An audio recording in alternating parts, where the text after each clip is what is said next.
शुक्लां भरतरं विष्णुं शशिवर्णं चतुर्भुजं प्रसन्नवदनं ध्यायेत् सर्वविघ्नोपशान्तये। ॐ सहना भवतु सहनौ भुनक्तु सह वीर्यं करवावहै तेजस्विनावधीतमस्तु मा विद्विषावहै। ॐ शान्तिः शान्तिः शान्तिः।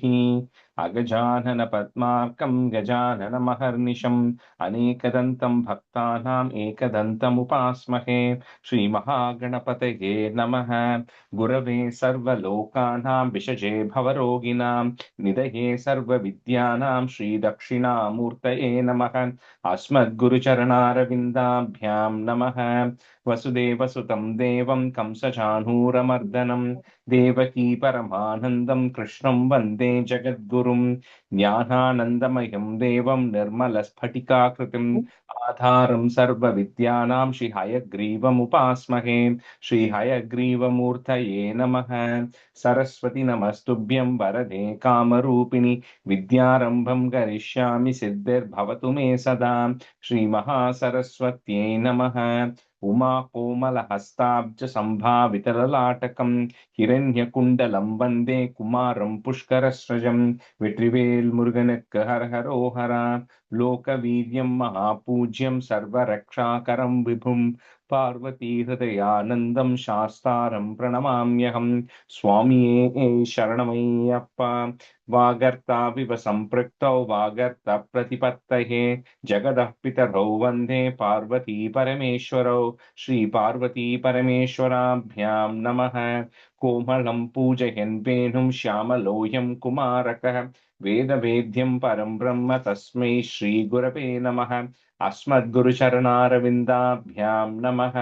श्रीकृष्ण गोविन्द हरे मुरारे श्रीनाथ नारायण वासुदेव।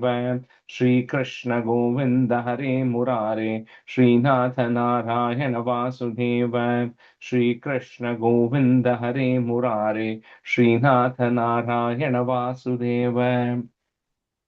पीताम्बरं करविराजितचक्रशङ्खकौमोदकी सरसिजं करुणासमुद्रं राधासहायम् अतिसुन्दरमन्दहासं वातालयेशम् अनिशं हृदि भावयामि। कृष्णो रक्षतु मां चराचरगुरुः कृष्णं नमस्ये सदा। कृष्णेनैव सुरक्षितोऽहमसकृत् कृष्णाय दत्तं मनः।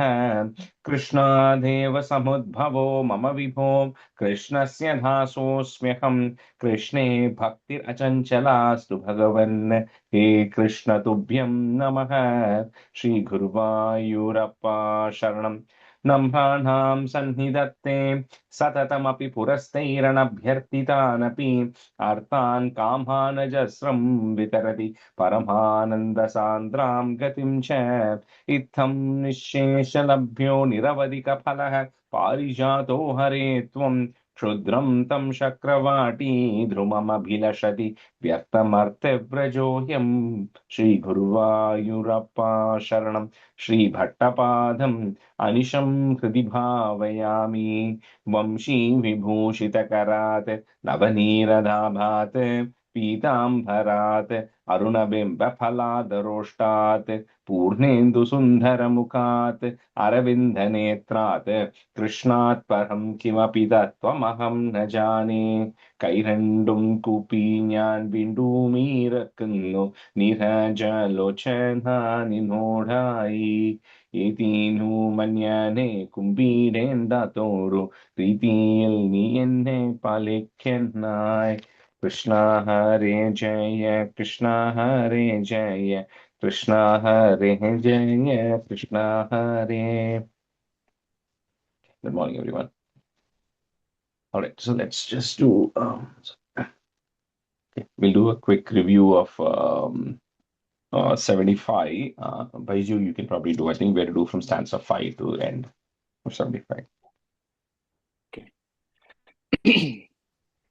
पूर्णं ब्रह्मैव साक्षात् निरवधि परमानन्द सान्द्र प्रकाशं गोपेषु त्वं विलासीः न खलु बहुजनैस्तावता वेदितो भुः। दृष्ट्वा दत्त्वां तथेतं प्रथममुपकते पुण्यकाले जनौखाः पूर्णानन्ता विपापाः सरसमभिजगुः त्वत्कृतानि स्मृतानि चाणूरो मल्लवीरस्ततनु नृपकिरा मुष्टिको मुष्टिशाली त्वां रामं चापि पेते झटिति मितो मुष्टिपातातिरूक्षम् उत्पातापातनाकर्षण विवितरणान्यासतां तत्र चित्रम् मृत्यो प्राकेव मल्लप्रभुरगमतयं भूरिशो बन्तमोक्षान् हादिक्कष्टं कुमारौ सुललितवपुषौ मल्लवीरौ कठोरौ न द्रक्ष्यामो व्रजामस्तुरितमिति जने भाषमाणे तदानीं चाणूरं तं करोद्ब्राह्मणविगलदसुं पोथयामासितोर्व्यां पिष्टो भून्मुष्टिकोऽभिद्रुतमतहलिना नष्टशिष्टेर्दधावे कंसः संवार्य तूर्यं खलमतिरविदन् कार्यमार्यान् पितृंस्तान् आहन्तुं व्याप्तमूर्तेस्तव च समशिषद्धूरमुत्सारणाय रुष्टो दुष्टोक्तिभिस्त्वं गरुड इव गिरिं मञ्जन् उदञ्जद् गड्गव्यावल्गदुःसङ्ग्रहमपि च हठात् प्राग्रहीर् सद्यो निष्पिष्टसन्धिं भुवि नरपतिमापात्य तस्योपरिष्टात् त्वय्यापाति तदैव त्वदुपरि पतिता नाकिनां पुष्पवृष्टिः किं ब्रूमस्तदानीं सततमभिभिया त्वद्गतात्मा सभेजे सायुज्यं त्वद्वधोत्ता परमपरमीयं वासनाकालनेमेः तद्भ्रातॄनष्टपिष्ट्वा द्रुतमदपितरौ सन्नमन् उग्रसेनं कृत्वा राजानमुच्चेर्यतुकुलमखिलं मोदयन् कामदानैः भक्तानामुत्तमं चोद्धवम् अमरगुरोराप्तनीतिं सखायं लब्ध्वा तुष्टो नगर्यां पवनपुरपते रुन्धि मे सर्वरोगान् श्रीकृष्णाय परब्रह्म. This is the last line, Tushto Nagaryam, and then there is a pause, okay, in the last line, after Tushto Nagaryam. Okay, thank you. Okay, good. All right, so you're going to do from stanza 4 of 76. Mrinalini, you can be a student, and Girish, you can be a student. Okay, so stanza 4. Drishtva chainham tvadupamallasad veshabhushabhiramam smritva tava vilasitan yuchakaistani ruddha lapaha katamapi punargadgadam vachamuchuhu saujanyadhi nijaparabidam apyalam vismarantyah. So we started seeing how Uddhava came over to Vrindavan as a messenger to Krishna. And when he comes, and then the next that morning, the Gopikas see that there is a well-decked chariot which is standing outside Nandagopa's house. So they think probably Akrura has come back, right, bringing Krishna and Balarama back. It's been a few months or several months, and they have never come back. And when they all walk in, these Gopikas are seeing that this person is dressed exactly like Krishna. He has his body structures are like Krishna, his eyes are like Krishna, the dressing he's wearing, is also matching like Krishna. And then they keep wondering, who is this person? He looks exactly like how Krishna was. He's dressing like Krishna. Has he taken Krishna's clothes? And they all are very eager to know who this person is.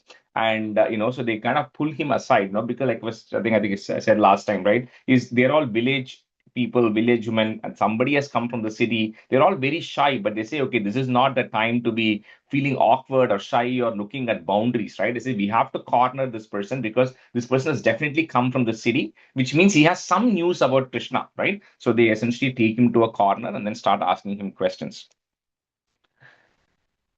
Drishtva chainam twadupama lasad vesha bhushabhiramam, smritva tava vilasitan yuchakais, that's one word, vilasitan yuchakais tani Smritva Smritva, he's saying that as they look at him, they keep remembering more because they're reminded of Krishna even more by looking at him, Uddhava. Ruddha lapaha, comma, kathamapi punar gadgadam vachamuchuhu, comma, saujanyadin nija para bidam, breaking at that ma, bidam apyalam vismarantyah. दृष्ट्वा चैनं त्वदुपमलसद्वेषभूषाभिरामं स्मृत्वा स्मृत्वा तव विलसितान्युच्चकैस्तान्हितानि रुद्धालापाः कथमपि पुनर्गद्गदां वाचमूचुः सौजन्याधीन् निजपरभिधाम् अप्यलं विस्मरन्त्यः. दृष्ट्वा चैनं त्वदुपमलसद्वेषभूषाभिरामं स्मृत्वा स्मृत्वा तव विलसितान्युच्चकैस्तानितानि रुद्धालापाः कथमपि पुनर्गद्गदां वाचमूचुः सौजन्यादीन् निजपरभिताम् अप्यलं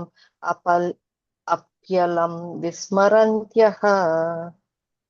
दृष्ट्वा चैनं त्वदुपमलसद्वेषभूषाभिरामं स्मृत्वा स्मृत्वा तव विलसितान्युच्चकैस्तानितानि रुद्धालापाः कथमपि पुनर्गद्गदां वाचमूचुः सौजन्यादीन् निजपरभिदाम् अप्यलं विस्मरन्त्यः.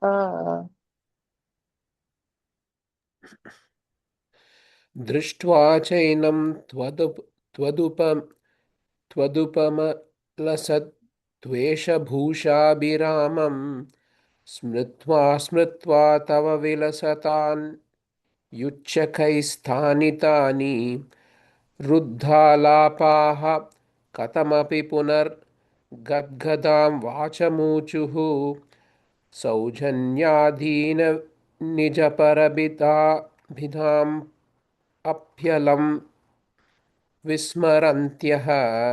The first line, Girish, Lasad Vesha Bhushabhiramam. Lasad Vesha. Yeah, the Vesha, I think you said Dvesha, it's Lasad and Vesha, it's two different words. Okay, yeah. Okay. दृष्ट्वा चैनं त्वदुपमलसद्वेषभूषाभिरामं स्मृत्वा स्मृत्वा तव विलसतान्युच्चकैस्तानितानि रुद्धालापाः कथमपि पुनर्गद्गदां वाचमूचुः सौजन्याधीन निजपरभिधाम् अप्यलं विस्मरन्त्यः. Stanza पे श्रीमन् किं त्वं पितृजनकृते प्रेषितो निर्दयेन क्वासौ कान्तो नगरसुदृशां हा हरे नाथ पायाः आश्लेषानाम् अमृतवपुषो हन्तते चुम्बनानाम् उन्मादानां कुहकवचसां विस्मरेत् कान्तकाफा. In the previous one, Ruddha Lapaha is they're like they're getting very emotional and they're choking, right? So they're choking with tears and the words are not coming out because they've been thinking about Krishna. There's been absolutely no news. And then they see somebody who has come who also looks like him. So they're even more reminded of him. So they ask him, Shriman, sir, like, who are you? It looks like you are a messenger who has come from the city. You probably have got some news about Krishna, right? And they come to know about it. And then they say, like, what is the message that Krishna has given? Is he only caring about his parents, or he has even asked about any other people who are in Vrindavan? What are things happening? And they keep talking about, how like when once like in a tree, once the fruits are over, the birds end up leaving the tree because it has nothing to do with the tree anymore. He says Krishna's kind of treated us like that, right? Like he was with us for a long time, and then when he had got a chance to go to the city, he dumped all of us and he has left. And since then, there's been no communication, nothing. So has he been thinking about us? What is happening with him? So can you please tell everything? So with this, they keep thinking more about Krishna and asking Uddhava about what is the news from the city. Shriman Kim Tvam comma पितृजन कृते प्रेषितो निर्दयेन comma क्वासौ कान्तो नगर सुदृशां comma हा हरे नाथ पायाः आश्लेषानां breaking at that ma आश्लेषानाम् अमृत वपुषो हन्त ते चुम्बनानां put a im at the end of that line comma im and comma next line munmadanam becomes unmadanam kuhaka vachasam comma vismaret kanta kava श्रीमन् किं त्वं पितृजनकृते प्रेषितो निर्दयेन क्वासौ कान्तो नगरसुदृशां हाहरे नाथ पायाः आश्लेषानाम् अमृतवपुषो हन्तते चुम्बनानाम् उन्मादानां कुहकवचसां विस्मरेत् कान्तकावा श्रीमन् किं त्वं पितृजनकृते प्रेषितो निर्धयेन वासौ कान्तो नगरसुदृशां हा हरे नाथ पायाः आश्लेषाणाम् अमृतवपुषो हन्तते चुम्बनानाम् उन्मादानां कुहकवचसां विस्मरेत् कान्तकावा श्रीमन् किं त्वं पितृजनकृते प्रेषितो निर्दयेन वासौ कान्तो नगरसुदृशां हा हरे नाथ पायाः आश्लेषाणाम् अमृतवपुषो हन्तते चुम्बनानाम् उन्मादानां कुहकवचसां विस्मरेत् कान्तकावा श्रीमन् किं त्वं पितृजनकृते प्रेषितो निर्दयेन क्वासौ कान्तो नगरसुदृशां आहरेणातपायाः आश्लेषानाम् अमृतवपुषो हन्तते चुम्बनानाम् उन्मादानां कुहकवचसां विस्मरेत् कान्तकावा श्रीमन् किं त्वं पितृजनकृते प्रेषितो निर्दयेन क्वासौ कान्तो नगरसुदृशां आहरेणातपायाः आश्लेषानाम् अमृतवपुषो हन्तते चुम्बनानाम् उन्मादानां कुहकवचसां विस्मरेत् कान्तकावा Stanza 6. रासक्रीडा लुलितललितं विश्लतत्केशपाशं मन्दोद्भिन्नश्रमजलकनं लोभनीयं त्वदङ्गं कारुण्याब्धे सकृदपि समालिङ्गितुं दर्शयेति प्रेमोन्मादात् भुवनमदन त्वत्प्रियास्त्वां विलेपुः. So each of them, like we said, each of them has a different relationship with Krishna, right? So some of them are remembering saying that, when Krishna was here, he was like a very ordinary boy, because he was anyway in a cowherd village. He was a very ordinary boy. He used to be running around. He had a very simple life that he was actually leading in Vrindavan. Now he has gone to the city so many months. He has not talked about us. Someone talks about, I remember how he was during the day of Rasa Krida, where he danced with us on the banks of Yamuna, right? What kind of a person he was. Some of them say, I remember him still embracing me, right? And I still can feel Krishna's embrace in me. And one person says, I still keep reminded of him in my dreams, right? He still keeps coming in my dreams every time. So this way, each one is coming out and pouring out to Uddhava, saying that we are just still so much remembering about Krishna. And, so just trying to hear more about why he has not come back at all, why he has not, sent any message, and what is even the message that he has sent through Uddhava. Rasa Krida Lulita Lalitam, comma, Vishlatat Kesha Pasham, comma, Mandodbhinna Shramajala Kanam, comma, Lobhaniyam Twadangam, Karunyabdhe Sakridapi Samalingitum Darshayeti, comma, Premon Bhuvana Madana, comma, Tvat Priyas Tvam Vilepuhu. रासक्रीडालुलितललितं विश्लतत्केशपाशं मन्दोद्भिन्नश्रमजलकणं लोभनीयं त्वदङ्गं कारुण्याब्धे सकृदपि समालिङ्गितुं दर्शयेति प्रेमोन्मादात् भुवनमदन त्वत्प्रियास्त्वां विलेपुः। रासक्रीडा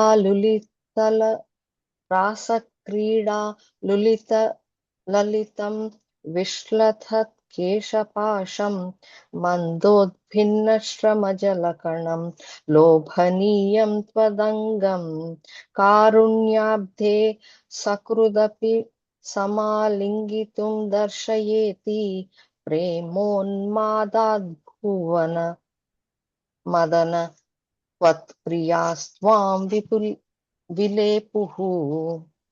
रासक्रीडालुलितललितं विश्लधत्केशपाशं मन्दोद्भिन्नश्रमजलकणं लोभनीयं त्वदङ्गं कारुण्याब्धे सकृदपि समालिङ्गितुं दर्शयेति प्रेमोन्मादाद्भुवन Madan त्वत्प्रियास्त्वां विलेपुः।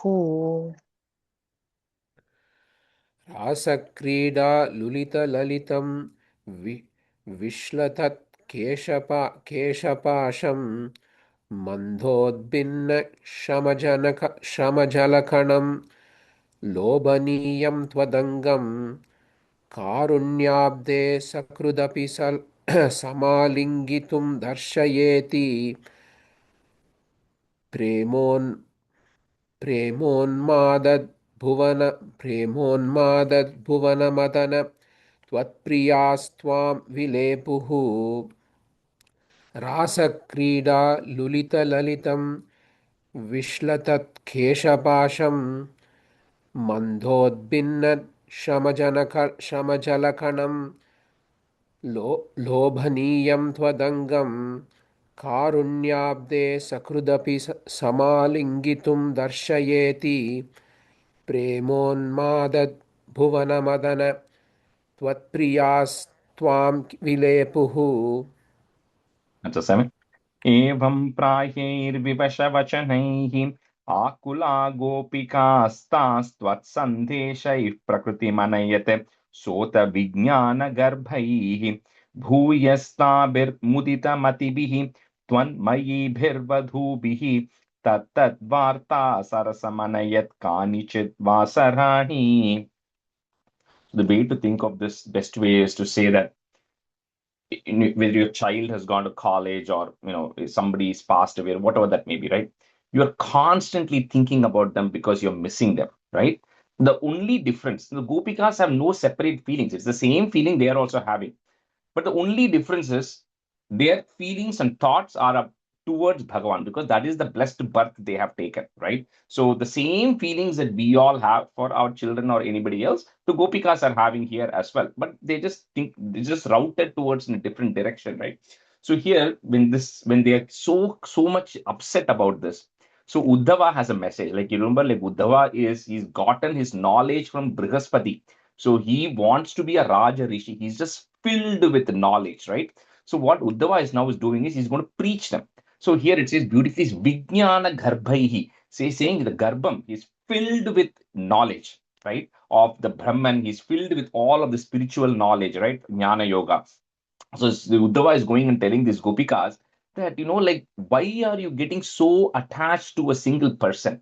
Right? He's a person, right? So why do you want to look at him in a physical form as if he's your child, or in that relation? He is actually much more than that, right? He is actually one of the incarnations of Bhagavan. Like Uddhava has that realization already, very similar to Akrura. So Uddhava is saying he's like Bhagavan. So you need to stop getting so much materially attached to him. What you all should do is you all should go study the scriptures, right? You all should go study the Upanishads. You ought to go understand what the spiritual knowledge is in all of that. He says you have to go get the devotion. You perform various charity works, you perform various austerities, you take various vows, right? Like fasting or sacrifices, tapas. You do all of those things, and then you have to. That is the margam you have to take. So Uddhava is telling you are getting so materially attached to people here, to Krishna as a person.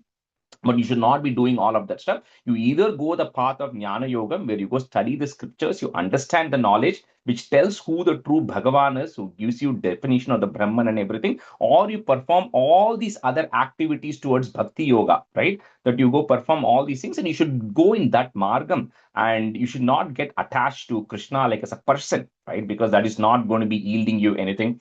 And he says that the message that even Krishna has also told through Uddhava to the Gopikas is to say that, look, I am, if you think of Krishna as a person, as a Bhagavan, he is there inside everybody else. So you should not be looking for him outside as a person. You should be looking inside of you because he's inside of each one of you.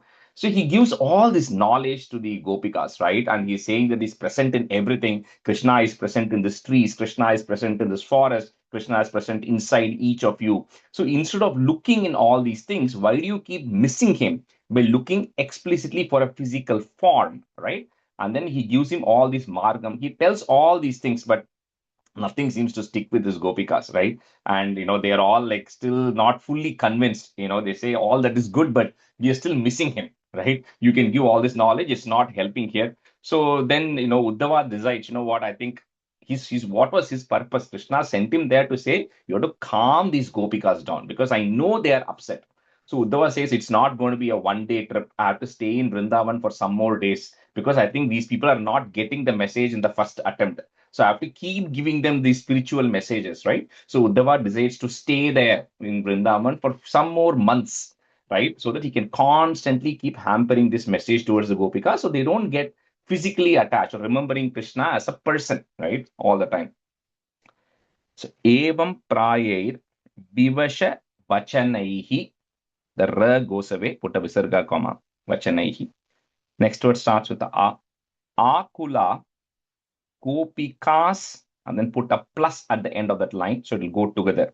Gopikas tas twat sandeshaihi, put a F to join, twat sandeshaif prakritim anayat, comma. So first line after vachanaihi, comma, rest of the thing together, then after prakritim anayat, comma, sota vijnana garbhaihi, bhuyas tabhir mudita matibhihi, is goes away, visarga comma matibhihi. Twan mayibhir vadubhihi, again visarga comma. Next time if you have is, that goes away. Tattad varta sarasam anayat kanichit vasarani. Sorry, Rajesh, one நிமிஷம். அந்த third line திருப்பி split சொல்லுங்க. Bhuyas thabir mudita matibhihi, that is goes away, visarga comma matibhihi. Twan mayibhir vadubhihi, end of the time, again visarga. Rajesh, Gopikas, And the Gopika Sante Saisa.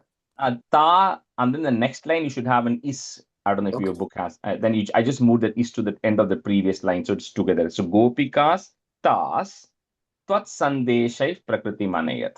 So we're just saying that together. That's all. Okay. Okay. And the is, if you move it to the end, because it belongs to the end of the first line, but when they write it, they move it to the second line. That's all.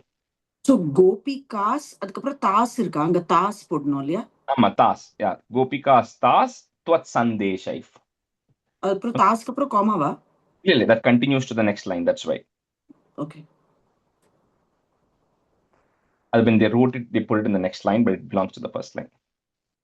Evam prayer vivasha vachanaihi akula gopikas tas tvat sandeshaif prakritim anayate sota vijnana garbhaihi bhuyastabhir mudita matibhihi twan mayibhir vadubhihi tattad varta sarasamanayat kanichit vasarani. एवं प्रारैर्विवश वचनैः आकुला गोपिकास्तास्त्वत्सन्देशैः प्रकृतिमनयत् सोऽथ विज्ञानगर्भैः भूयस्ताभिर्मुदितमतिभिः मुदितमतिभिः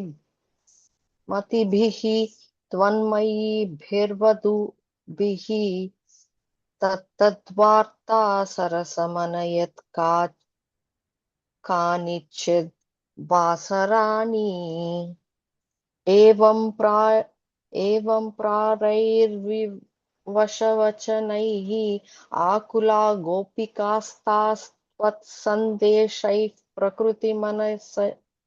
प्रकृतिमनयत् सोऽथ विज्ञानगर्भैः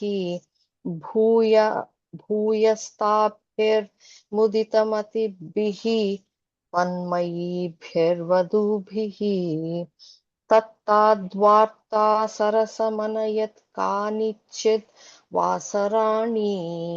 Just the first line, evam prayair.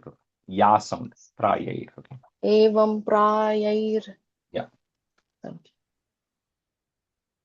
एवं प्रायैर्विवशवचनैः आकुला त्वसनदेशैः गोपिका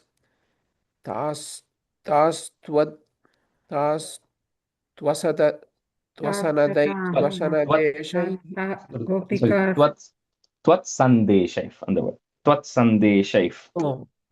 तास्त्वत्सन्देशैः प्रकृतिमनयत् सोतविज्ञानगर्भैः भूयस्ताभिर्मुदितमुतिभिः त्वन्मयीभिर्वधूभिः धूभिः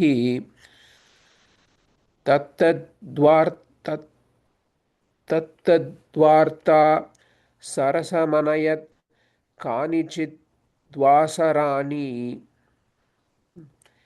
एवं प्रायैर्विवशवचनैः आकुला गोपिकास्तास्त्वसनदेशैः I'm sorry, English. Twat sandeshaif. गोपिकास्तास्त्वत्सन्देशैः प्रकृतमनयत् सोतविज्ञानगर्भैः भूयस्थाभिर्मुदितमतिभिः त्वन्मयीभिर्वधूभिः तत्तद्वार्ता सरसमनयत् कानिचिद्वासराणि. The second line mattum sandeshaihi anga vandu f comes as a joining sound. So twat sandeshaif prakriti anayat. Okay. Got it. Sandeshaif. Okay. That's it. त्वत्प्रोद्गानैः सहितमनिशं सर्वतो गेह कृत्यं त्वद्वार्तैव प्रसरति मितः सैव चोत्स्वापलापाः चेष्टाः प्रायस्त्वदनुकृतयः त्वन्मयं सर्वमेवं दृष्ट्वा तत्र व्यमुखदधिकं विस्मयात् उद्धवोऽयम्. So you've already seen in the past about, how the Gopikas always keep thinking about Krishna. We saw that several times, right? Even when he goes grazing, they keep thinking, when they're doing their work.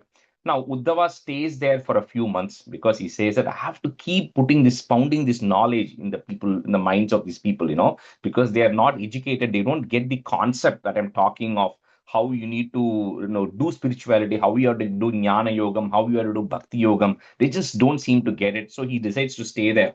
And when he stays there, he just notices how they're spending their lives, right? And he notices that these gopikas never seem to forget about this Krishna, right? So whether they are cooking, whether they are actually going to the well to draw water, whether they're milking their cows, no matter what chores they are actually doing, they're always just talking about things, because we are so used to listening to something, or you're talking to somebody about it, right? And the only difference is gopikas constantly seem to be talking about Krishna, and then their minds and hearts are always in there, right? And everywhere that Uddhava walks, right, when he walks to Vrindavan, he speaks to not just the Gopikas specifically, but he talks to all the people there. They all seem to have some story. Oh, Krishna used to do it in this place. He did this in this place, right? It seems like that entire place of Vrindavan was just filled with talks of Krishna. So he could not go to any place in Vrindavan where there is no sounds of Krishna were not vibrating, right? So with this, they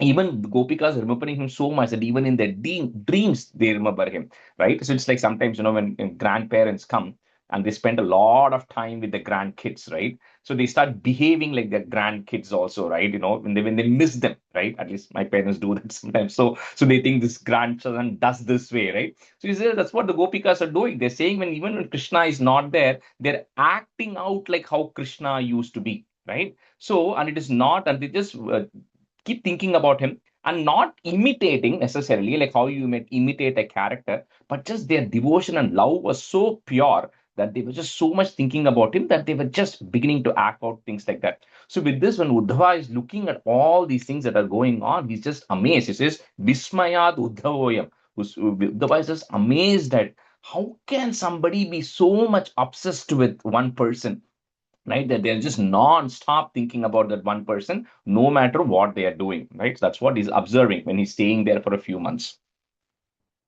Tvad prodganaihi, put a is, tvad prodganais, sahitam anisham, comma, sarvato geha krityam, comma, twadvartaiva prasarati mitah, comma, saiva chotswapalapaha, cheshtaha, put a f, cheshtaf prayas tvadanukritayah, is goes away, visarga, comma, kritayah, tvanmayam sarvamevam, comma, drishtva tatra vyamuhadadikam, comma, vismayat uddhavoyam. Rajesh, Sorry, அந்த எனக்கு இங்க பிரசரத்தி மித்தகா அப்புறம் சைவ இருக்கு. சைவவா சைவவா? sa sound, saiva okay chotswapalapaha, sa only. Okay. त्वत्प्रोद्घानैः सहितमनिशं सर्वतो गेहकृत्यं त्वद्वार्तैव प्रसरति मितः सैव चोत्स्वापलापाः चेष्टाः प्रायस्त्वदनुकृतयः त्वन्मयं सर्वमेवं दृष्ट्वा तत्र व्यमुहदधिकं विस्मयाद् उद्धवोऽयम्.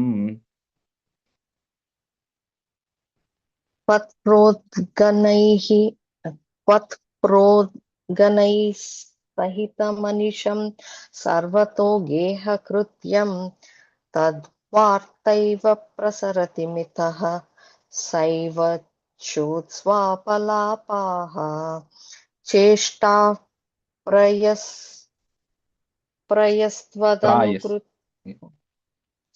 चेष्टा प्रायस्त्वदनुकृतयः त्वन्मयं सर्वमेवं दृष्ट्वा तत्र व्यमुहदधिकं विस्मयादुद्धवोऽयम्.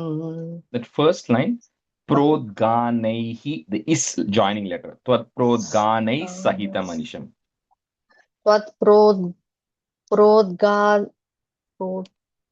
त्वत्प्रोद्गानैः सहितमनिशं सर्वतो गेहकृत्यं त्वद्वार्तैव प्रसरति मिथः सैव चोत्स्वापलापाः चेष्टाः प्रायस्त्वदनुकृतयः त्वन्मयं सर्वमेवं दृष्ट्वा तत्र व्यमुहदधिकं विस्मयादुद्धवोऽयम्. त्वत्प्रोद्घानैः सहितमनिशं सर्वतो गेहकृत्यं त्वद्वार्तैव प्रसरितमितः सैव चोत्स्वापलापाः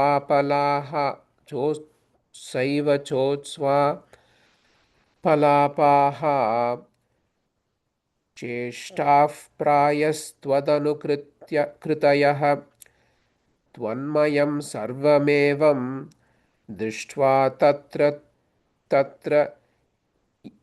व्यमुहदधिकं विस्मयात् उद्धवोऽयम्.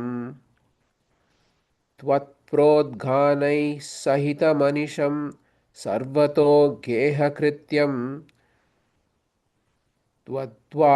इत्यैव प्रसरति मितः सैव चोत्स्वापलापाः चेष्टाः प्रायस्त्वदनुकृतयः त्वन्मयं सर्वमेवं दृष्ट्वा तत्र व्यमुहदधिकं विस्मयाद् उद्धवोऽयम्। Answer 9. राधाया मे प्रियतममिदं मत्प्रियैवं ब्रवीति त्वं किं मौनं कलयसि सखे मानिनी मत्प्रियेव इत्यादेव प्रवदति सखि त्वत्प्रियो निर्जने माम् इत्थं वादैररमयदयं त्वत्प्रियाम् उत्पलाक्षीम्. So while he's telling all these messages to the various gopikas, he also has a special message for Radha, right, of what Krishna has sent. So he says that, don't worry, Krishna always remembers you special. So anytime, Krishna and I are hanging out in Madura and he sees something, right, he says, oh, this is my Radha's favorite, right? So this is Radha Ayame Priyatamam Vidam. This is something that Radha likes a lot. When somebody speaks like that, he says, oh, this is exactly how Radha also speaks. And when I go silent, he says, why do you become silent? Like how my Radha becomes silent with me sometimes. So with this, he just reminds Radha that he's still constantly thinking about you and you always have a special place in Krishna's heart. So with this, Uddhava is just is gladdening Radha's heart, right? By telling that Krishna thinks about you a lot as well. Radha yame priyatamamidam, comma, mat priyaivam braviti, comma, त्वं किं मौनं कलयसि सखे मानिनी मत्प्रियेव इत्याद्येव प्रवदति सखी त्वत्प्रियो निर्जने माम. Put a im at the end of that line, mam. Next word mittam becomes ittam. Ittam vadair, I'm just breaking at the ra. Ittam vadair aramayadayam. Okay, it's easier that way. Vadair aramayadayam, Twat priyam utpalakshim. Radhayam me priyatamamidam matpriyaivam braviti tvam kim maunam kalayasi sakhe manini matpriyeva ityadheva pravadhati sakhi tvatpriyo nirjane mam itham vadair aramayadayam tvatpriyam utpalakshim. राधाया मे प्रियतममिदं मत्प्रियैवं ब्रवीति त्वं किं मौनं कलयसि सखे मानिनी मत्प्रियेव इत्याद्येव प्रवदति सखी त्वत्प्रियो निर्जने माम् इत्थं वादैररमयदयम्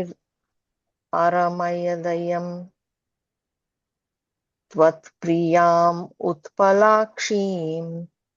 राधाया मे प्रियतममिदं मत्प्रियैवं ब्रवीति त्वं किं मौनं कलयसि सखे मानिनी मत्प्रियेव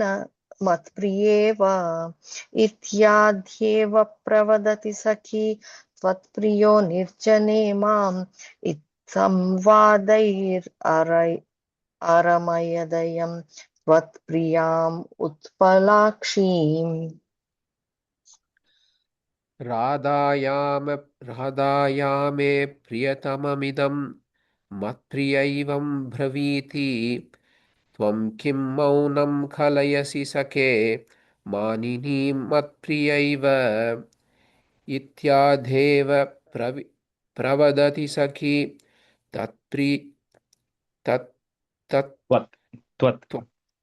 त्वत्प्रियो निर्जने माम् इत्थं वादैररमयदयम् त्वत्प्रियाम् उत्पलाक्षीम्. राधायामे प्रियतममिदं मत्प्रियैवं ब्रवीति त्वं किं मौनं कलयसि सखे मानिनीं मत्प्रियैव इत्यादेव प्रवदति सखी त्वत्प्रियो निर्जने माम् इत्थं वादैररमयदयम् त्वत्प्रियाम् उत्पलाक्षीम्. The second line, last word, mattum, mat priyeva, not yaiva, just ye sound. Okay, mat priyeva. Matpriyeva. Okay. Yeah. Okay. Yeah, thank you. Uncertain. Eshyamidrak अनुपगमनं केवलं कार्यभारात् विश्लेषेऽपि स्मरणदृढता सम्भवान् मास्तु खेदः ब्रह्मानन्दे मिलति न चिरात् संगमो वा वियोगस्तुल्यो वा स्यादिति तव गिरा सोकरो निर्व्यथास्थाः. So Uddhava is coming to the end of his stay, right? So he gives another final message that Krishna had given him, where Krishna had told that, look, it's while you are constantly thinking about someone, that's fine, but sometimes when that most loving person that you have stays far away from you, then the love for that person intensifies even more, right? So he says the reason I am staying away from you, Krishna is saying, is not because I don't like you. He says that's because I want the love for me, for them, the gopikas, to intensify even more, because it has to reach a point where you cannot live without that person, in this case Krishna. So he says that you have to come to that point where just always thinking, and your mind is always thinking about Krishna all the time, and that's why he says I'm staying away from you, because that's so and he gives an example like how when couple is dating, and when the lover goes away for 1 month, then the other person misses that person even more, right, than when they are actually in person. So he says similarly, me staying away is so that your love for me will intensify even more. But he says eventually you'll reach the state of Brahmananda. We are all on the path of achieving that, right? There's a final message saying that continue on the path of what you're doing, because eventually you are all going to attain liberation. So once the state of liberation comes, then all this happiness and sorrow is all the same, right? Whether I am there, I'm not there, you will realize it instantly. You don't need to see me as a person to be able to realize it. So that's the final message that Uddhava gives them as to what Krishna has given them, saying that he's not going to be able to come because it says, kevalam karya bharat, saying Krishna is going to be very busy doing a lot of work that's going to be happening in Mathura, because we're going to see in the next one about Jarasandha and everyone. So he's going to be busy, so he's not going to be able to come. So the best way is to always keep thinking about him and contemplating, meditating on him. Eshyami drak. So the ga that you have there, we're going to break it into a ik and a a. So eshyami drak, comma, anupagamanam kevalam karya bharat. So put a it at the end of that line and put a plus. Okay. So the next word, you have a dvi, at least in my book, dvi. If you have a dvi, we're just breaking it to a it in the first line, karya bharat plus. Next word will start with a V as in Victor. Vishleshepi. So Vishleshepi smarana dhridata sambhavan mastu kedaha. So that line is continuous after Eshyamidrak, comma in the first line. Then the whole of the first two lines are together. Brahmanande milati nachirat, comma. Sangamo va viyogas. Again, the is from the next line comes over to the end of the third line, if you have it that way. Sangamo va viyogas, put a plus. Tulyo vas, the vaha becomes vas. Tulyo vas syaditi tava gira, comma. Sokaron nirbhyathastaha.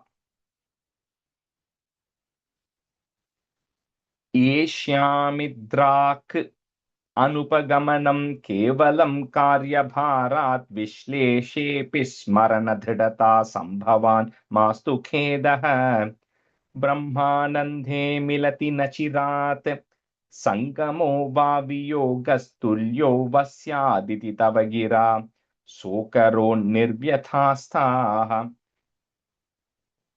Rajeshji, and the last line la enga comma irukku, tulyo vasyatiti tava Tava giras. gira and then comma. Thank you.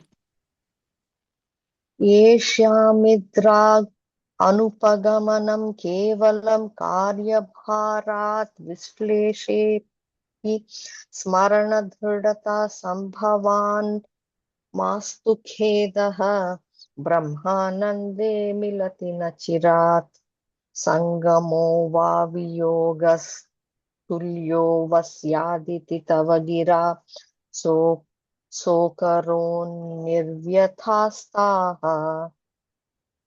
येष्यामिद्राग् अनुपगमनं केवलं कार्यभारात् विश्लेषेऽपि स्मरणदृढता सम्भवान् मास्तु खेदः ब्रह्मानन्दे मिलति न चिरात् सङ्गमो वा वियोगस्तुल्यो वस्यादिति तव गिरा सोकरोन्निर्व्यथास्ताः Yeah, nirvyathaasthaha.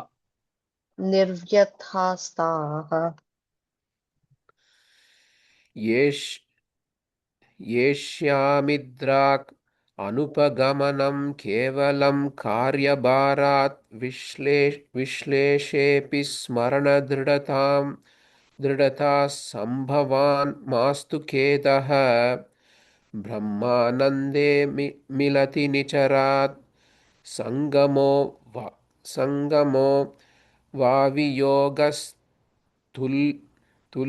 तुल्यो वा स्यादितव गिरा सोकरोन् निर्व्यथास्ताः येष्यामिद्राक् अनुपगमनं केवलं कार्यभारात् विश्लेषेऽपि स्मरणं दृढता सम्भवान् मास्तु खेदः ब्रह्मानन्दे मिलति निचरात् सङ्गमो वा वियोगस्तुल्यो वा स्यादित तव गिरा सोकरोन्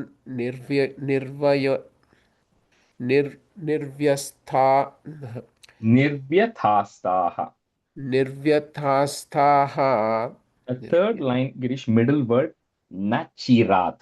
न चिरात् Yeah. ब्रह्मानन्दे मिलति न चिरात्. Okay. Okay, we'll just switch halfway. Madhavi Garu, you can be a student, and Vidya Raman, you can be a student. Stanza 11. एवं भक्तिः सकलभुवने निक्षिता न श्रुता वा किं शास्त्रौघैः किमिह तपसा गोपिकाभ्यो नमोऽस्तु इत्यानन्दाकुलमुपगतं गोकुलात् उद्धवं तं दृष्ट्वा हृष्टो गुरुपुरपते पाहि मामयोघात्. So it's a very beautiful stanza here where Uddhava says, Uddhava sees a big transformation that has actually happened inside of him. So he stayed there in Vrindavan for so many months, right? And then he sees the devotion and the love that the Gopikas have. Finally, he comes back to Krishna. He comes to Mathura and tells Krishna, Krishna, I now understand why you sent me to go and give your message to the Gopikas. Because he says, I thought with all the knowledge I have, right? I have learned all the jnanam from Brihaspati. I thought I know more than everybody else in this world in terms of knowledge. But I think when it comes to you, when it comes to Bhagavan, I don't think the Gopikas, they just not know about it, because the purpose of the Vedas and the Upanishads are to know about Bhagavan. He says the Gopikas don't know about you. They're just completely filled with you, right? There's no part of their body which is not filled with you, right? He says no one can teach these Gopikas how to be more devoted, because they exemplify that, right? And Krishna tells Uddhava as well that, what was missing for you was you had all the knowledge that was actually required. But knowledge without love for Bhagavan and without the devotion is not full, right? And then this is a lesson. So there's a beautiful stanza that comes in Bhagavatam which reflects exactly what Bhattatri has said here, right? So he says, एताः परं तनुभृतो भुवि गोपवद्वो गोविन्द एव निखिलात्मनि रूढभावाः वाञ्छन्ति यद्भवभियो मुनयो वयं च किं ब्रह्म जन्मभिरनन्तकथारतस्य. Says among all the beings who are taken birth in this world, in the three worlds, no matter what form they are, right? He says the only people who have put their life to perfect use amongst everybody who has taken birth is Gopikas. He says because what they have done is they have developed that exclusive, single-minded love towards Bhagavan, in this case Krishna, right? And says their pure love, that the Gopikas' devotion they have, is even anybody who is there, who is worried about all the attachments we have, we all want that kind of focus towards Bhagavan. He says even the great sages who are there, even they cannot attain that, right? Because he says once somebody tastes that love of Bhagavan, then he says that person doesn't care whether he's born as a Brahmana or whether he's born as Lord Brahma either. He doesn't care because you can experience that love of Bhagavan no matter who you are. And now that the Gopikas have experienced that, they don't care who is born, who they are born as, even if they're born as Brahma, they don't care. They don't care any information that people give because they're just so absorbed in this, right? And he says that these people, Gopikas, who are like very simple cowherd women who are wandering the forests of Vrindavana, they have attained the perfection of devotion when it comes to devotion and love towards Bhagavan. So, that also means that for even from Bhagavan's perspective, it doesn't matter who you are born as. It doesn't matter what you are do, right? Even if you're a simple worshipper or you are a very advanced worshipper, it doesn't matter. At the end of the day, what matters is the amount of love and devotion you have, because that overrides and supersedes everything. So that's why even here it says, Evam Bhaktihi, and this kind of devotion, Sakala Bhuvane, the whole world, Nekshita, I've not seen, Na Shrutava, I've not heard about anybody also having this amount of bhakti, or have seen somebody having this amount of bhakti. He says, Kim Shastrogaihi. He says, what is the purpose of all these scriptures that we have, which talks about Brahman so much, which talks about all of these things? Kimiha tapasa, all the tapas that people actually do. None of that matters unless the devotion is there so pure and highest that you cannot remain without that Bhagavan. Once you reach that level of devotion, all these tapas and all these shastrams, everything is redundant at that point. It doesn't matter anymore, right? Because all of this is to get you to that point. But if you're already reaching that point through a different margam, the other things don't matter. So that's why he says, so Uddhava is saying, Gopikabhyo namostu. He says, if there's one person I'm going to do namaskarams to, that is the Gopikas, because they are the embodiment of true devotion and true love towards Bhagavan. So with this, Uddhava comes back to Krishna and say, I have learned my lesson. I don't want that title as Brahma Rishi or Raja Rishi or any of those things, because none of that matters, right? It's all just superficial things that we give to ourselves. What matters is the amount of true devotion that you actually have towards Bhagavan. So with that, this Dashkam comes to an end of the experience that Uddhava has. And that's when even he becomes even more a great devotee of Krishna going forward for the rest of the life. Evam bhaktihi, put is bhaktis, sakala bhuvane, nekshita na shrutava, comma, kim shastraugaihi, comma, kimiha tapasa, comma, gopikabhyo namostu. Let's do it as two lines. So I think that's why in Krishna Avataram, so many places we saw the Yajva Patni in Dashakam 61. We saw about the Yajva Patnis where Krishna and Balarama went and asked for food, and these people were all performing all these. Doesn't mean that performing yajnams is bad. That's not the intention here. It's like, so all of that is good only. But when Bhagavan himself came and asked for food, they got so engrossed in the process that they missed serving him, right? But the wives went and served him, right? So those are all examples, and we're going to see a few more examples of that, right? And even in 74, we saw that even that's where the blessing has to be, to recognize that the person Bhagavan has come in front of you, which all of these people are blessed to have gone through that experience. Rajesh, Um, and the nekshitava, nikshitava. Na ikshita. So nekshita. Nekshita, okay. Yeah. Evam bhakti sakala bhuvane nekshita na shrutava kim shastraugaihi kimiha tapasa gopikabhyo namostu. Madhavi garu, you there? Yeah, actually, I am driving. I'm working Okay, too. no worries. Let me see who else I had. Sita Lakshmi, you can go. Sita, you can go. Okay. Evam bhaktis sakala bhuvane nekshita na shrutava kim shastraugaihi kimiha tapasa gopikabhyo namostu. Evam bhaktis sakala bhuvane nekshita na shrutava kim shastraugaihi kimiha tapasa gopikabhyo namostu.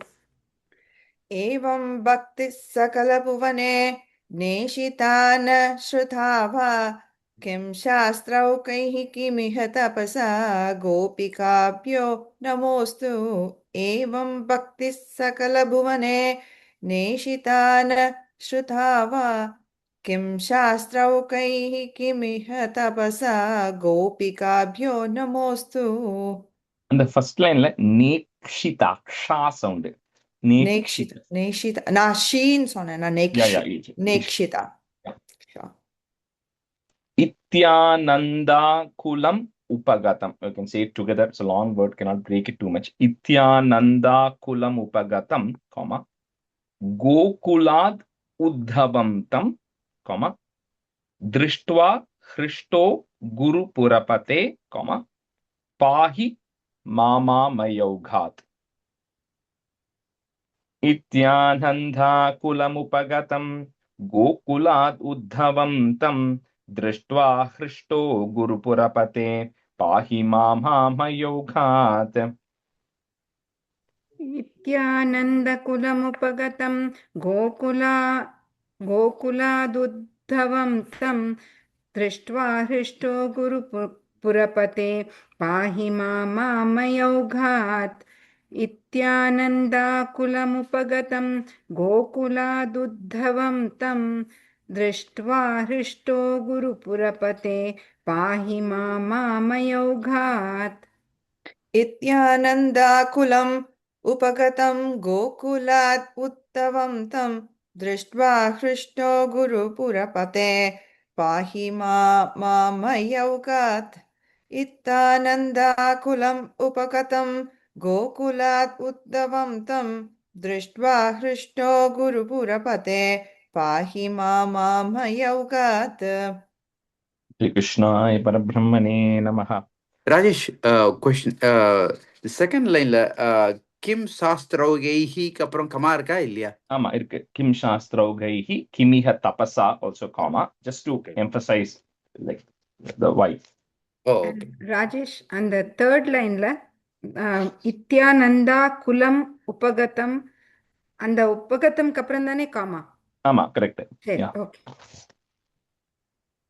Dasakam 77. 77 is a couple of stories, but the primary topic is Jarasandhadi Yuddha Varnanam, battle with Jarasandha. Although about Jarasandha is going to come only later. This is going to continue for a while. Some of the stanzas here will change tunes. Stanza 1. Sairandhyas tadanuchiram smaratunayaha yato bhusulalitam uddhavena sardham avasam twadupagamotsvam sadhaiva dhyayantyah pratidina vasa sajjikayaha. So one of the characters who were introduced in 74 comes again. So if you remember that lady, three Vakra, the person who was hunchback, who had 3 places in her body, who was bent, right? So that's why it's 3 Vakra. Her name is Sairandriya. So that Sairandriya, if you remember, she was selling some fragrances to Kamsa. She was taking it, and Krishna and Balarama went there, and they went and asked, and she couldn't even look up. She just looked at their feet and said, whatever you all want, I will give it to you, right? She gave them that. Then Krishna then put his feet on her feet, lifted her chin, and then she became straight. And then she was so much enamored with Krishna. It's a young girl, not very old lady, so young person. So she's just so much enamored that, she really wanted Krishna to just come with her to her house, and she wanted to give him something, right? But at the time, Krishna said that I'm busy right now. I have to go because next day Kamsa Vadam was happening. He said, I'll come back later. So one day, Krishna and Uddhava go to the house of that Sairandriya Stri, that person, because again, she is also another great devotee, right? And she was always thinking, because ever since the moment Krishna, made her straight, in her back straight, she's been thinking about him. And she's been like decorating herself up. She essentially fell in love with Krishna, right? Love as in like to marry love, that kind of a love with Krishna, right? And she wanted to always be with him. And she's been getting herself ready every day. She's been keeping her house decorated and all of that stuff, waiting for Krishna to come. But finally, one day, Krishna shows up there. Sairandhyas tadanu chiram smaraturayaha. Add a visarga. You may not have that comma. Smaraturayaha, comma. Yato buhu. Put a is to join. Yato bhus सुललितम् उद्धवेन सार्धम् आवासं त्वदुपगमोत्सवं सदैव comma ध्यायन्त्याः put F ध्यायन्त्याः प्रतिदिन वास सज्जिकायाः सैरन्द्र्यास्तदनुचिरं स्मरातुरायाः यातो भूसुललितमुद्धवेन सार्धम् आवासं त्वदुपगमोत्सवं सदैव ध्यायन्त्याः प्रतिदिनवाससज्जिकायाः सैरन्ध्यास्तदनुचिरं स्मरातुरायाः यातो भूसुललितमुद्धवेन सार्धम् आवासं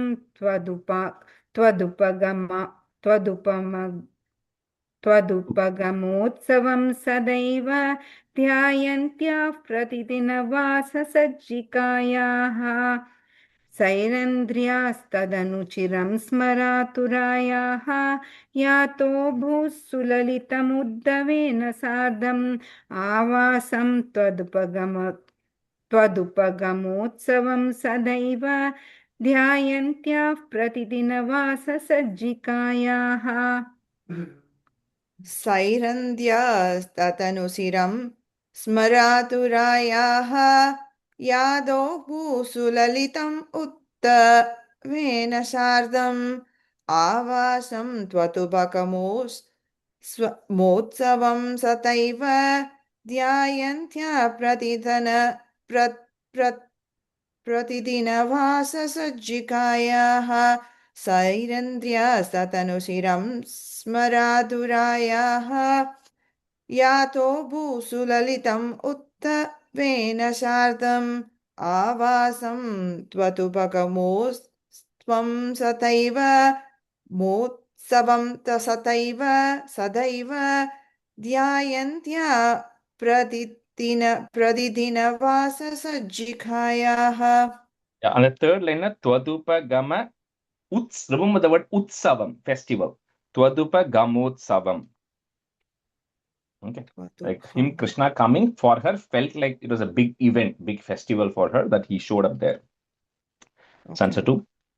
Upagate tvayi purnamanoratam pramadasambhramakam prapayodharam vividhamananam adhadatim mudha rahasitam ramayancha krishe sukham. So when he had come there, like she was always waiting for him to come. So the moment that Krishna came, like the previous one said, like it was like Utsavam. It was like a big festival for her. So she had cooked a lot of things. She had arranged for so many things just to make sure that Krishna was super happy, because she also, first of all, she was very thankful. Number one. Second thing was she was also in love with him, that she really wanted to marry him and always wanted him. So she was trying to also, keep him happy and impress him, right? So with that, she had made all these arrangements and everything. And then she made sure that Krishna was happy when he had come there. Krishna and Uddhava. Upagate tvai purna manoratham, pramada sambhrama kampra payodharam vividha mananam, just breaking at that ma there, im and a, mananam adhadatim muda, rahasi tam ramayan chakrishe sukham. In sound, ramayan chakrishe sukham. Upagate tvayi purnamanoratham pramadasambhramakam prapayodharam vividhamananam adhadatim mudha rahasitam ramayan chakrishe sukham. Upagate tvai purnamanoratham pramadasambhramakam prapayodharam vividhamananamadatim muda rahasitam saramayancha krishe sukham. That's the second line. Mananam adhadatim muda. Oh, adhadatim. Team. ரெண்டு தா இருக்கு. adhadatim muda. Okay. Adhadatim. Yeah.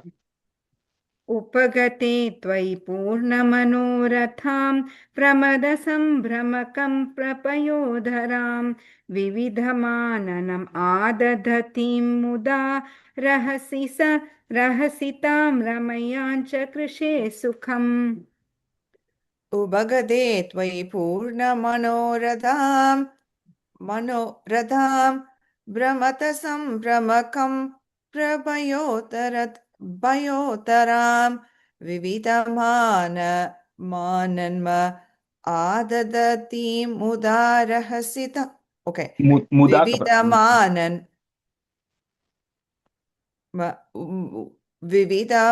विविधमानन्म ஆதத்தீம் அங்க வந்து முத்தா best வித்யா ரஹசிதா sorry அந்த மானனம் break at that ma okay yeah that's what I was confusing vidamananam adhatatim muda then it will be okay. land yeah விவிதமானனம் ஆததீம் முதா ரஹசிதாம் ரமயா சக்ருசேஷ சுகம் உபகதே त्वयि பூர்ணமனோ நான் third time சொல்றேனா அப்போ I don't know if I'm yeah, I doing think no second time தான் சொல்றேன்னு நினைக்கிறேன் oh okay உபகதே त्वयि பூர்ணமனோரதாம் भ्रमत सम्भ्रमकं भयोदरां विविधमाननम् आततीमुता रहसितां रमया सकृशेष सुखम् yeah I think அந்த word அதான் சுகம் Sukham, சக்ருஷே சுகம் so and because if the one letter goes off that the chandas will not land that's why it's adhati muda then it will land correct yeah yes answer 3 tune changes पृष्टावरं पुनरसाववृणोद्वराकीं भूयस्त्वया सुरतमेव निशान्तरेषु सायुज्यमस्त्विति वदेद्भुद एव कामं सामीप्यमस्त्वनिशमित्यपि नाब्रवीत् किम्. So in the previous one, when we saw the love and the devotion of the Gopikas, right, who was just pure love, we're going to see another type of approach to Krishna. We saw Kamsa, right? Kamsa was pure hatred. He just hated Krishna, right? He wanted to kill Krishna. We saw Putana also wanted to kill, all of them wanted to kill. So each of them, Uddhava is different. So in Krishna Avataram, you will see that there are going to be so many people are going to approach it from so many directions. This lady, Sairandriya, you know, she was in lust, right? She was attached to Krishna as lust. And that's the other angle she's coming from, right? So Krishna then, you know, because she does all these things, Krishna says, I'm very happy with kind of how you treated me, right? You welcomed me, you've given me all these things, right? What do you want from me in return? I feel like I'm obligated to give you something in return. Now, here, Bhattipad says, when Bhagavan is coming and asking you, what do you want in return? What do you want from me? You should say, I want liberation. Or I want Sayujyam, I want to come and merge with you, or I need to have Samipyam, I need to stay close to you. But in Sairandriya's case, which is not wrong, she was in lust, right? That's why in the first line it says Smaraturayaha. Smara Aturayaha is like this Kamadeva had bitten her, right?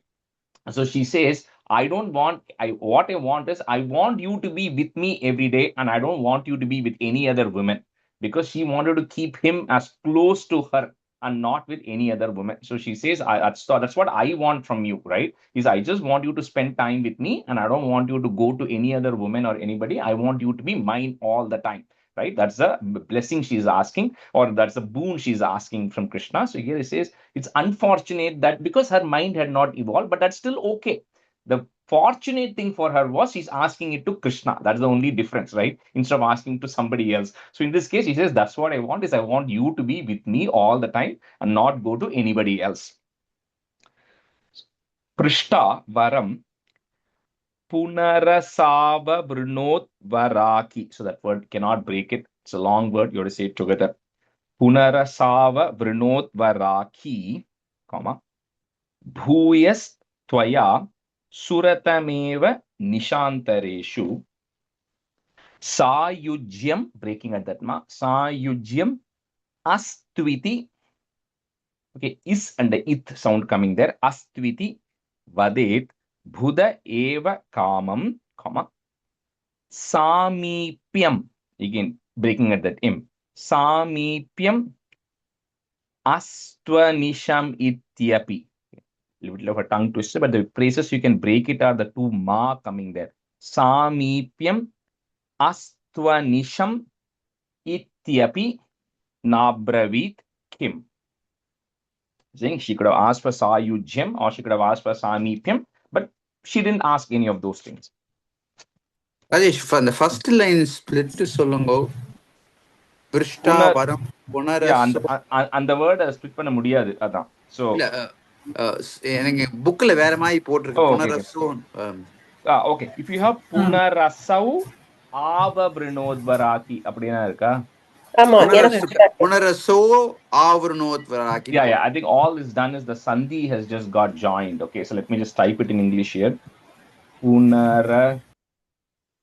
அந்த ஒரு letter அழிச்சிட்டு சா அப்படின்னு வச்சுடு. சாவ்ருநோத்வாராக்கி. Sorry, I think I wrote it wrong. Savranoth. Sav. One second. Sav. Okay, so just look at the what I put right now. Punara Sav Brinodvaraki. So savum sovum avum சேருது. So sa ஆயிடுதா? Sauvum avum. Oh, savum avum சேருது. Okay. So sa. Sav. The verse sound will come. Oh, sava. Okay. And the savum avum jena ask வந்து Punarasau Ava Brinodvaraki. Punarasava Brinodvaraki. Just such as a sandhi. That's all. So you can just say it like how I typed it in English there. Okay. You cannot break that word because of that. That's why that whole word is together.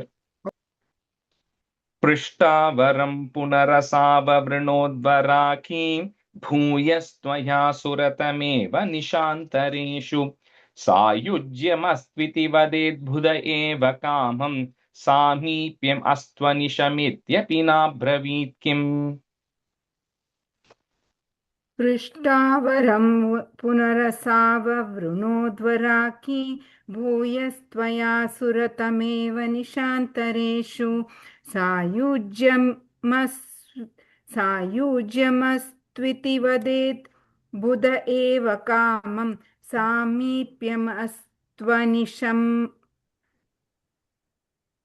निशमित्यपि नाब्रवीत् किम्. சரியா இருக்கா? Correct.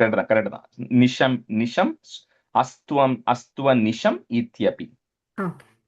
पृष्ट्वा वरं पुनरसाववृणोद्वराकी भूयस्त्वया सुरतमेव निशान्तरेषु सायुज्यम् अस्त्विति वदेत् बुध एव कामं सामीप्यम् अस्त्वनिशम् इत्यपि नाब्रवीत् किम्. भृष्टावरं पुनरसाव वृणोद्वराकी भूयस्त्वया सुरतमेव निशान्तरेक्षु सायुज्यम् अस्त्विति वदेत् बुध एव कामं सामीप्यम् अस्त्वनिशम् इत्यपि न ब्रवीत् किम्. पृष्ट्वा वरं पुनरसाववृणोद्वराकी भूयस्त्वया सुरतमेव निशान्तरेक्षु सायुज्यम् अस्त्विति वदेत् बुध एव कामं सामीप्यम् अस्त्वनिश इत्यपि न ब्रवीत् किम्. The last word Astvanisham. अस्त्वनिशम् इत्यपि न ब्रवीत् किम्. Quickly see if we can do 4 and 5. 4. Tato bhavan deva nishasu kasu chitte mrigi drisham tam nibhritam vinodayan adadu pashloka iti shrutam sutam sanaradat satvata tantra vidbhabho. So here this explains again that, when what for this kubja or this Trivakra, what began as a material desire, right? She had a sensual attraction towards Krishna, which is totally fine. But for Bhagavan, it's like, however, it's like whatever you put out there, right? The same way he's going to reciprocate back. right? But he'll always reciprocate. So here in this case, when Gopikas had pure love and devotion, the response to them is pure love and devotion back, right? In case of her, because she's pushing lust, just because she's pushing lust forward doesn't mean that it is bad if it is directed towards Bhagavan, because anything that touches Bhagavan is spiritual in nature. It is just you can approach him or her, anybody, in any way you want, right? So for her, even though she approached it in that way, because it was directed towards Krishna, that actually became devotion by his blessings. So that's what they are trying to essentially show with this whole story here, is to say that it doesn't matter how you relate to Bhagavan. You can relate to it as a brother, sister, or father, or mother, or a lover, or anybody, as long as you're always directing that towards him, right? That was the takeaway. So with that, she is also getting blessed because of that, because Jesus directed her, lust towards Krishna as well, which was fine. Tato bhavan deva nishasu kasu chit. That in goes away, becomes a it sound, kasu chit, comma. Mrigi drisham tam nibhritam vinodayan adadupashloka iti shrutam sutam, comma. Sanaradat satvata tantra vidbhav. Just do one time. We'll do one more after this. Tato bhavan deva nishasu kasu chit mrigi drisham tam nibhritam vinodayan adadupashloka iti shrutam sutam sanaradat satvata tantra vidbhav. ततो भवान् देव निशासु कासुचित् मृगीदृशं तां निभृतं विनोदयन् अदादुपश्लोक इति श्रुतं सुतं सनारदात् तन्त्रविद्बभौ ततो भवान् देव One time, see that. Okay, that's fine. It's okay. Finish it. Okay, finish it. Oh. ततो भवान् देव निशासु कासुचित् मृगीदृशं तां निभृतं विनोदयन् अदादुपश्लोक इति श्रुतं सुतं सनारदात् सात्वत तन्त्रविद्बभौ. ततो भवान् देव निशासु काचित् मृगीदृशं तां निभृतं विनोदयन् अथातुपश्लोक इति श्रुतं सुतं सनारदात् Satvata तन्त्रविद्बभौ. Do it 2 times. Then do it 2 times. Do it. ततो भवान् देव निशासु काचित् मृगीदृशं तां निभृतं विनोदयन् अथातुपश्लोक इति श्रुतं सुतं नारदा Satvata तन्त्रविद्बभौ. And the first line, just before the comma, kasu chit. Kasuchit. Kasuchit. Answer, right? Rajesh, the last line, na Naradat or Sa. Narada. Oh, sa. Okay, thank you. Answer, right? Akrura mandiramito balodhavabhyam abhyarchito bahunuto muditena tena yenam visajya vipinagata pandaveya vrittam vivedita tata dhritarashtra cheshtam. From now on, because Krishna has become older, right? The Mahabharata stories are going to get intertwined, right? A lot of the characters will start coming, because now we are going into that phase of Krishna. So here one day, Krishna calls Akrura. Remember the person who went and got them in, who is a friend of Krishna. Krishna tells Akrura that, that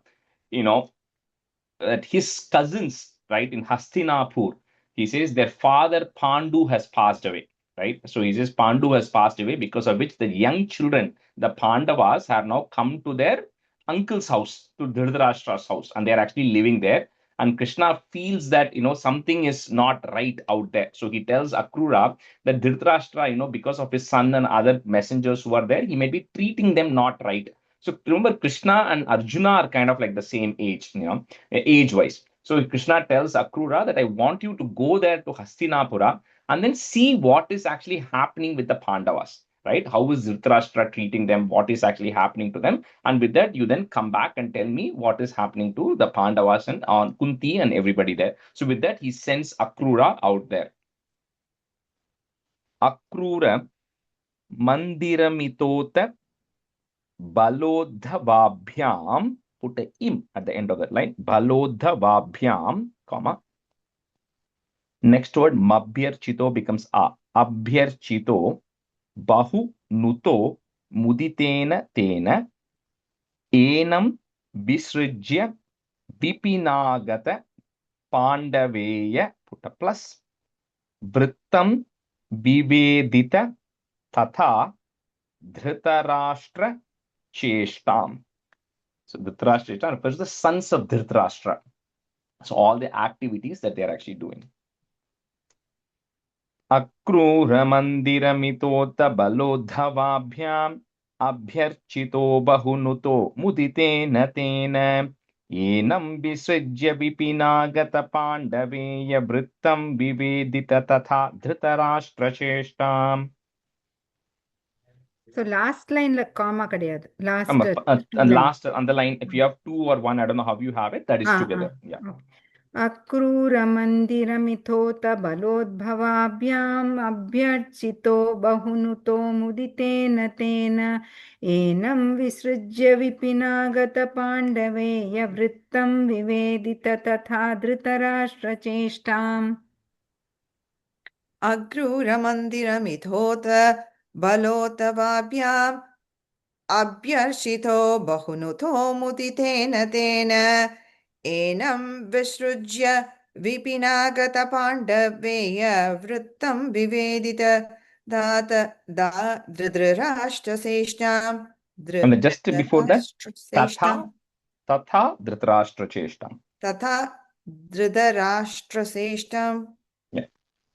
Okay, we'll stop here today. I think the Jarasandha thing will start from the next stanza, so we can cover it in the next class again.